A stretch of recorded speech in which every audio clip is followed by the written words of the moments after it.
Welcome again to Draw Process, where I draw my comic book pages and process about my development. It's page 52 of episode 2 of my comic First Sun and Sword today. All right, back at it again. Always wondering what I can tell you about my process here that I haven't mentioned before.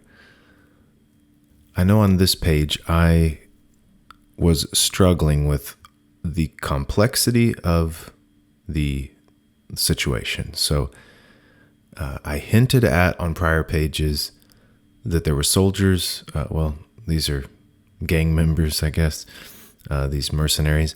They're lined up on the roofs above this alley, and down in the alley there's men on either side of Farah and Sun in the cart, and Sword is hiding within the cart, and they're down in the center of the alley. So I need to capture that in one establishing shot, and that's what I'm working out there. As I just worked out the vanishing point, 1-point perspective, somewhat of a 2-point perspective, as you'll see with the buildings as I lay them in.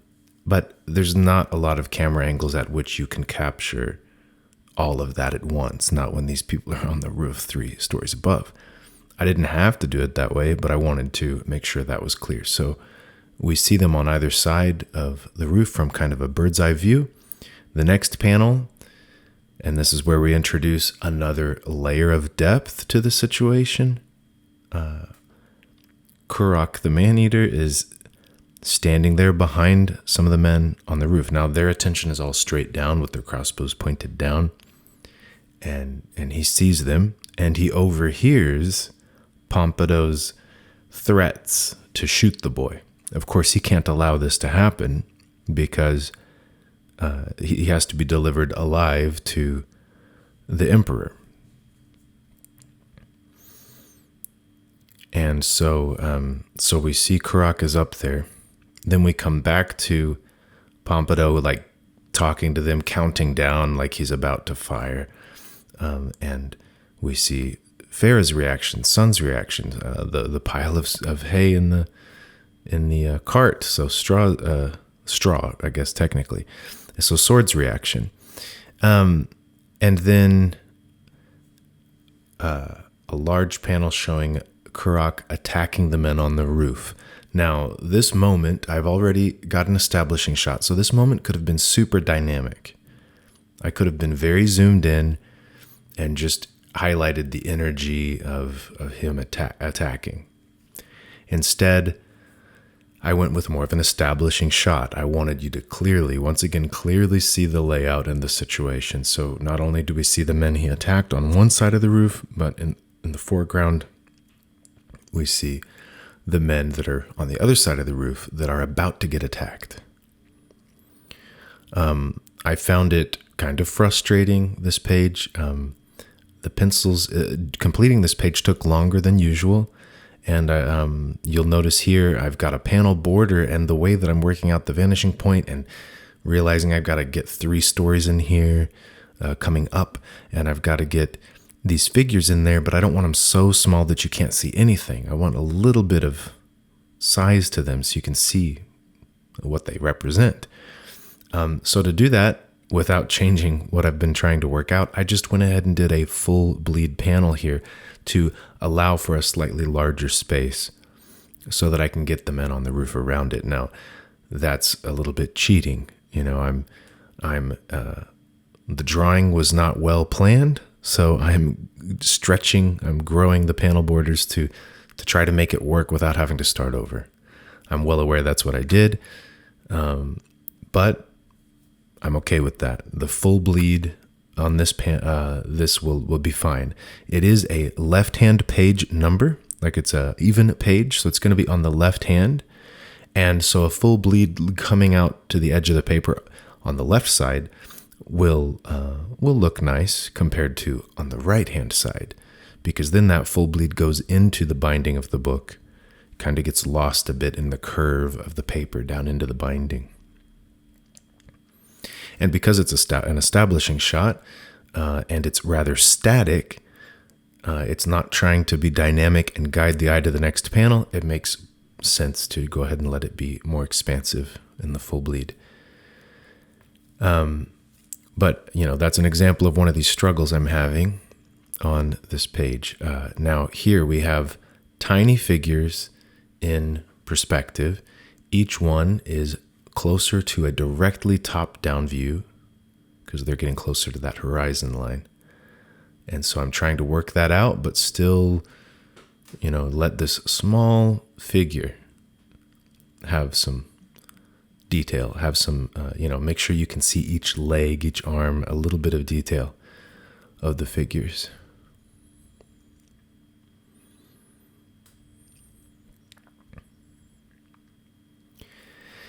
And, as I finished this, it was,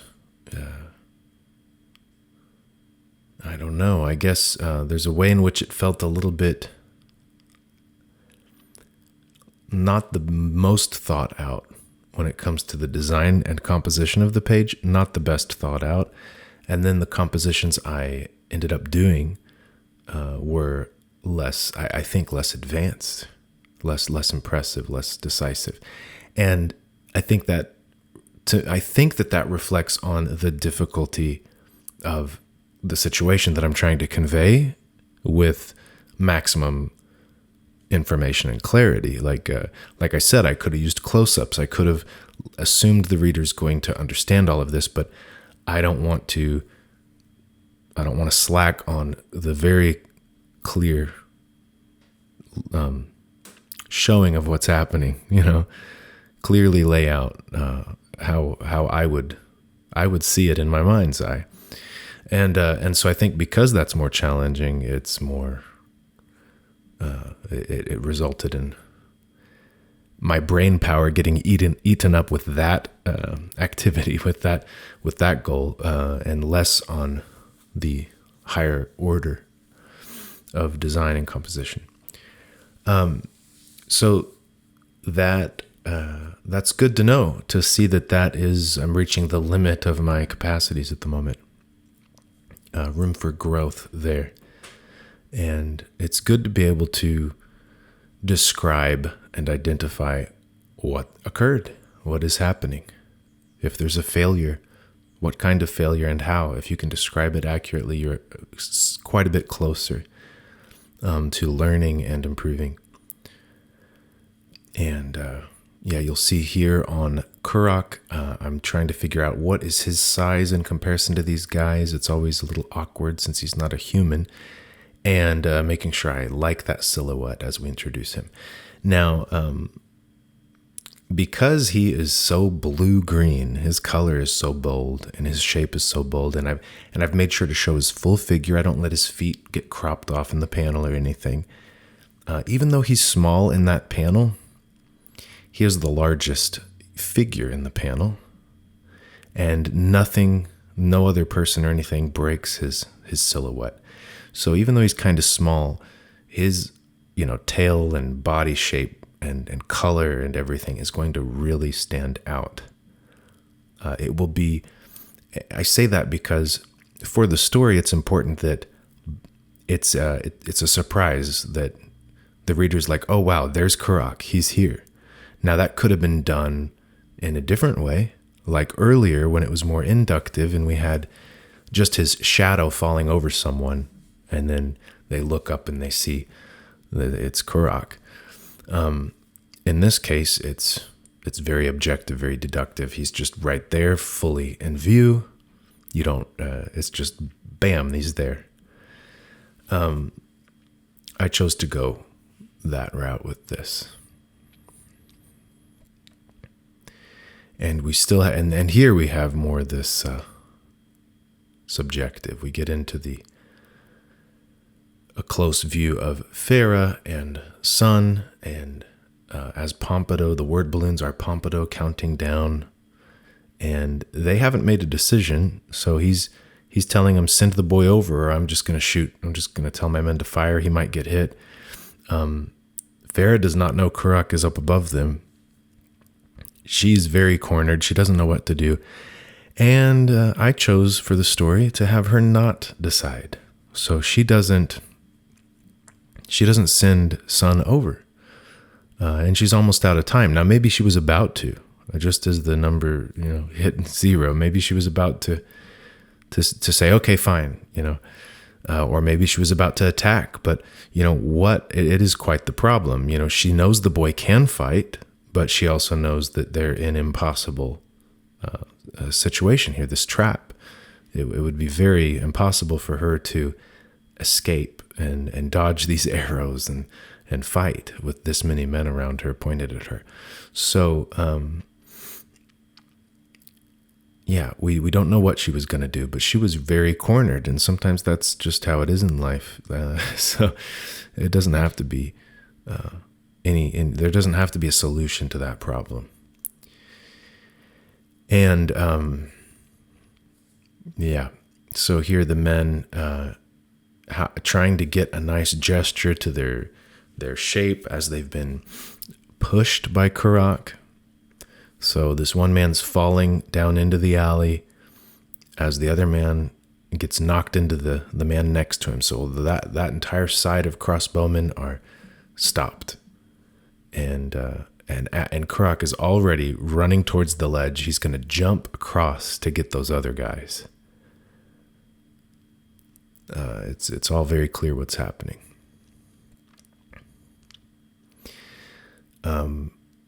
The physicality I'm trying to convey is more challenging than the standard. If men are just standing there, okay, that's easy.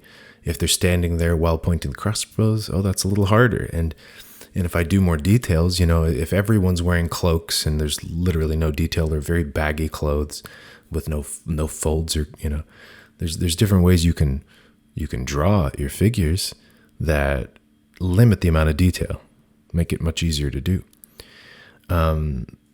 Mine has folds in clothing and plenty of anatomy detail. Like, you can see the form of the legs. They're not closed. They're not hidden. So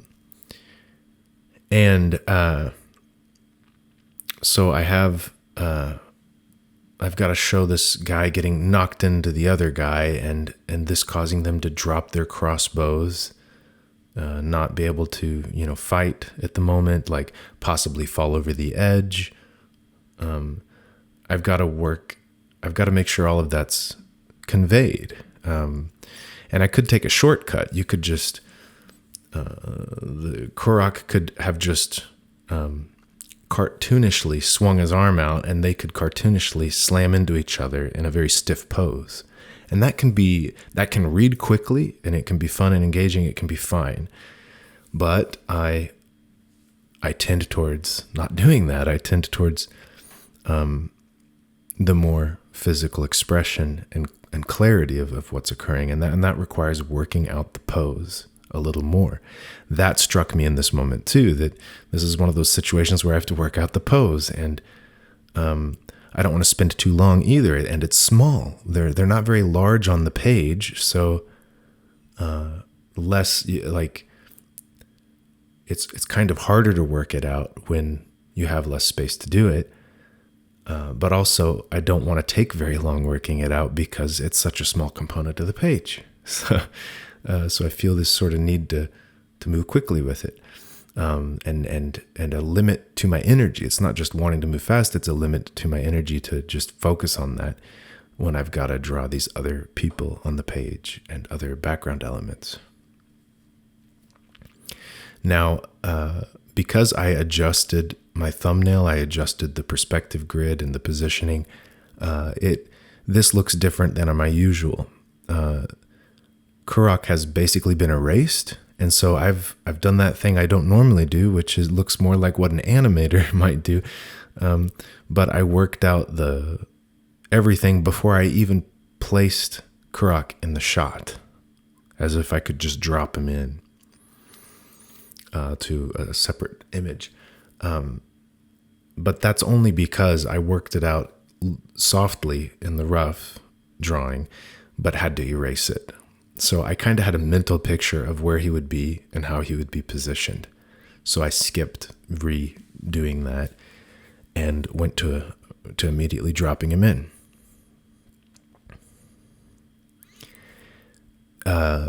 I'm referencing the drawings of him I've already done in this issue to make sure there's some consistency to the design. It's a little bit different than just drawing humans that I can do more from memory. For him, it's, well, how long were those forearms? How short were the upper arm? Things like that. How long was his neck? His mouth, his head is a little challenging because it's not so much like I guess it's more like a Komodo dragon than a velociraptor, than a T-Rex or something, than a gator or something, but not fully like a Komodo dragon. It has some elements that are a little bit more like you might see from like a velociraptor or something like that. So trying to keep that consistency too, with a very, expressive drawing. I've got sometimes I need him to be able to emote with that face and, open his mouth wide like he is here. It's always a little challenging with those long snouts whenever they're, more, and his eyes are more on the side of his head. So how do I capture his expression with both eyes? Or how do I draw it when his snout is pointed more directly at the camera? So that's challenging.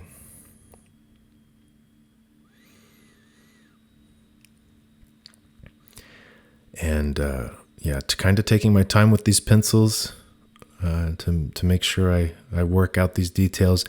And this was a moment where I thought, man, I could just ink this as it is, but if I screw this up, I'm going to be frustrated because it took enough time to get these pencils to this point. And if I ink over them and screw them up, I don't want to start over. So, and I don't want this panel, which compositionally seems weaker to me, but I don't want this panel or this page to end up being a regret. I want to maintain some of the quality I had in like the poses of the figures, the quality of their poses, and the composition and stuff. So a little extra time on the pencils on this page to work that out.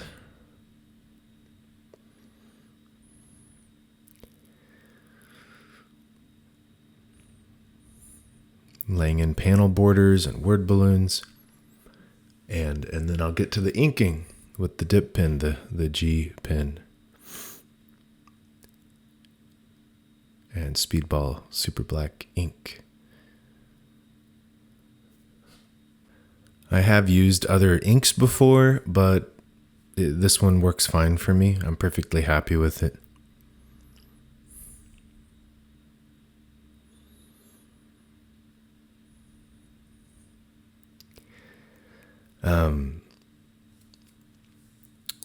I have, like I've said, there might be 30 pages left. I'm going to see how quickly I can wrap up the story without rushing it at all. But here I am just on the edge of, well, here we all are, just on the edge of 2025 starting. And I definitely want to change things. And I've talked about that before, this process of change that I go through.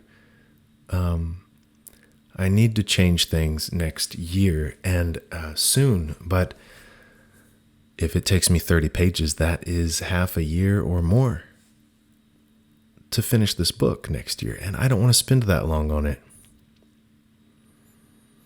So I wonder how I'm going to do that. I'm committed to the Draw Process series. It's important to me to have this record of completing my book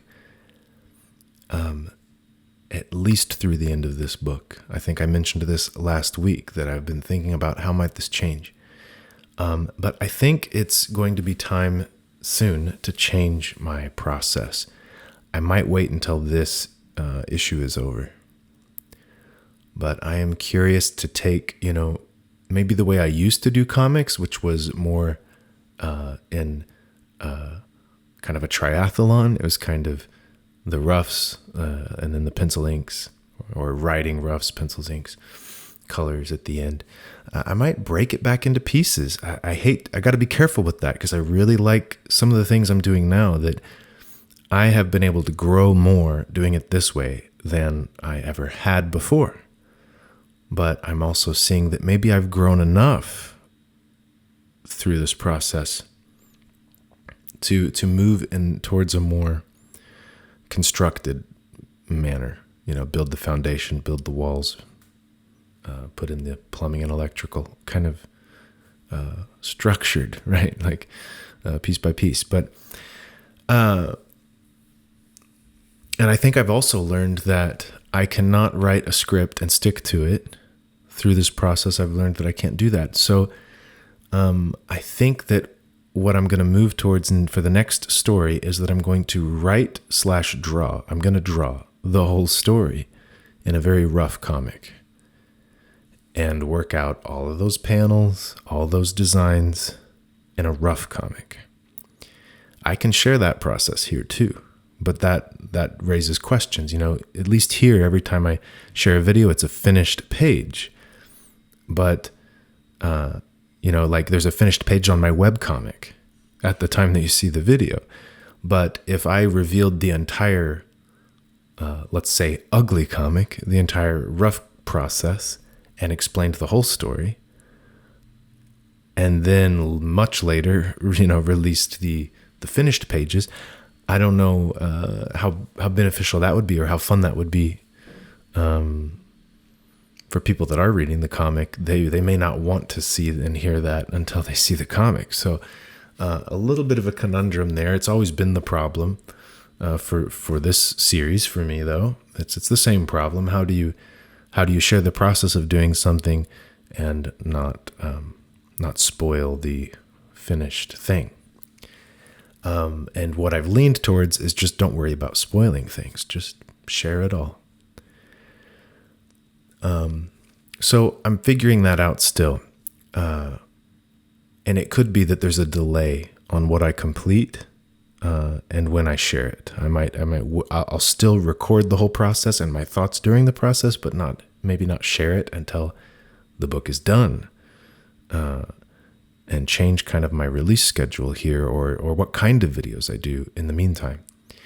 But I think that's what's going to have to happen. I'm excited to make the change. I think I'll be a lot faster if I can just work out the rough comic and then start drawing pages and try to continue to move in the direction I'm going artistically that can be fast and simpler to get the story completed. And I think it'll help me, want to be fast, because if I've drawn the entire comic basically in roughs, then I'm not going to want to go back and take the time that I've taken here to draw every single page. I think that in a way, my finished comic could look more like the roughs. More like myself, because I'm not going to want to polish it too much. It would be monotonous. So I think it will help me get more authentic in the finished work. And at least it's a slightly different exercise than I'm currently doing. Help me kind of grow and stretch in a slightly different way. So I've been thinking about that kind of stuff and looking at, when I look at other comics, like I recently got, for Christmas, I got the whole set of Nausicaa and the Valley of the Wind, and I'm looking at that, and it's pretty simple, very pencil-like, simple drawings with just a few details. A lot of it's not very detailed. But, when I look at, and it's huge, I've got these two big hardcover volumes, and it's like, well, that's what I want. Like, I want to be able to make big hardcover volumes of all of this story that I'm telling, and to tell a big story like that. And that's the dream. And here I am looking at the dream in a way in that book I'm holding, and I cannot let that take 10 years to do. I can't wait 10 years. So far, we're 2 years in, and I don't have 2 books done. Not quite yet. So I don't want it to be 10 years to do that. So it's time to approach it more speedily, which might be, work that all out in thumbnails first, get the story down, make sure I'm happy with it. Because that's another thing. I want to make sure I'm happy with the story. I really want the next story to be very solid. This one is fine, but it doesn't do enough. To me, it does not do enough for the lore and the story that I want to tell, the mood and style that I want it to have. The direction I went with Sword being ill and kind of out of commission for the whole book, it makes this feel a little bit just like an interlude, just sort of, it's just in between, it helps wrap up what the results of the last volume were, but it doesn't do enough more than that. And so at the end of this issue, I'm going to try to get more on track with the direction I want to go with this. We need to have Sword in the picture for that to happen, and fully functioning. We need less of an immediate threat that they're running from and a little more exploring the world and engaging with the characters in it. It needs to have characters with motivations and goals that aren't just run away.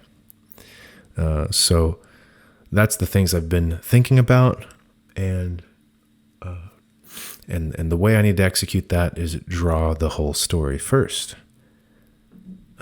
and be guided by feel, by mood. But I have found that I can't do that in a written script.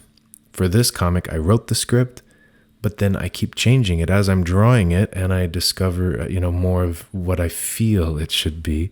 When I see, there's things you can't just capture, depending on your personality, your approach. There's things you can't capture in a certain medium. For me, I can write out the script of what happens, but I'm not writing. If I were to try to write something that's good to read, not just a play-by-play, but write something good to read, then it would have a particular voice, a particular style, and a particular mood that would relate to my style, my mood. In my writing, like when I'm a writer, what voice do I have? It is different than the voice I'm going to have, the mood I'm going to have lean towards when I'm drawing a story. And so for me, I need to draw the story to feel my way through it, to capture the mood, to know if it's good or not. Is it going to land the way I want it to land? I won't know in written form, because my scripts are going to simply be, the facts, play by play. It's not going to contain the mood. I'm not going to know if it will work until it's drawn. So that's my logic for why I need to draw the story. And I would like to do that so I make sure it's good, because right now I've been making it up as I go, and I think there's been consequences to the quality of the story because of that. I think it's okay, it's fine, but I want to do better than that going forward. So that's my goals for and what I'm trying to figure out for 2025. And I'm ready. Yeah, it's time to get going with it.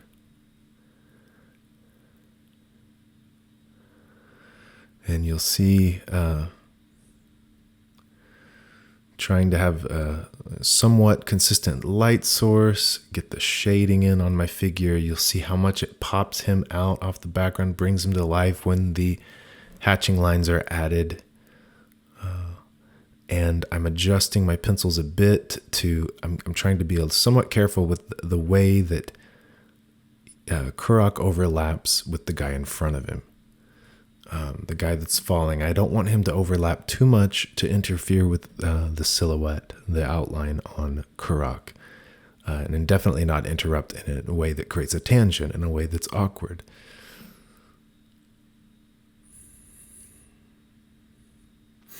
The shadow I'm adding on this figure is to help him have more contrast and kind of stand out as more in the foreground. The background is quite flat, you could say, not in the terms of perspective, but in terms of shading and shadow and depth. We have just the cast shadows of the characters on a solid flat roof. And with the angle of the lighting, there's not really shadows going down off the edge of the roof. So without that, all I have is the details of the drawing to convey this is the edge of a roof, this is underneath the roof. I'm relying on more of that than shading and value to create depth and so on. The colors are going to help with it too, of course. As I add my shading and lighting with the colors, it will help separate foreground, background, and clarify what things are. And I'm learning that I want to do even less of that. I want to rely on color more. That I don't need to fully communicate what things are in my inks, that they can just be blocks of space and then just let it be understood. Just trust the reader to understand what it is enough. And color can help with that, to convey what something is, without any details or lines that help convey that. For example, you could draw someone wearing a glove and, you could put details in the glove, which can be challenging. Or you could just color it different than skin, and then they know they're wearing gloves. That's an example.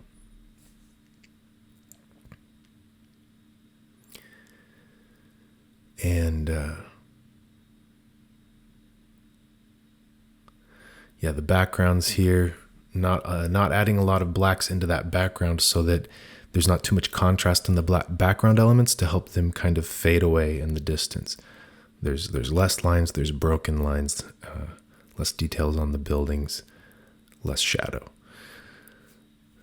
as they retreat into the background. In terms of like page flow and stuff, this feels pretty decent. You'll see the second panel there is you would follow the word balloon, follow the figures down to Kurok.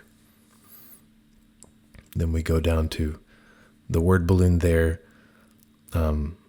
Is the next word balloon is high up on that third panel, and it's close to Kurok, so that after you see Kurok, you can go straight to that word balloon, to Farah and Sun, and to the other word balloon.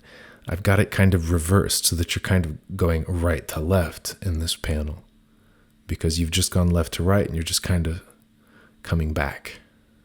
Here I'll go ahead and show you the colors without lighting, just flat colors. And then you can see that in comparison to the colors when I add the lighting and shadow layer. So you'll see just how different, how much of a difference it makes, how it helps things separate foreground, background, and so on. And it doesn't take much time because I'm not precious with it. It's just kind of chunky, random kind of lines thrown in, loose lines thrown in digitally to help that. So that's it for this week, and that's it for the year. That wraps up my 2024 journey. I'll see you in 2025.